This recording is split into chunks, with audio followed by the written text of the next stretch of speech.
Do'stlar, bugun 23-noyabr, challenge'imiz ham tugadi. Kim yutdi challenge'da? Shohroq aka. Kim yutdi? Jasur. Kim yutdi?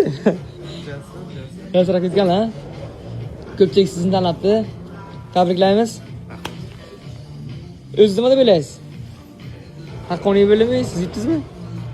Bilmadim endi. Shunday o'zbek ekanlar. O'zbekdan ekanlar, shunday yutdim deydi. Siz nima deysiz? Shu xalq tanladi. Tanladi kim yutganini.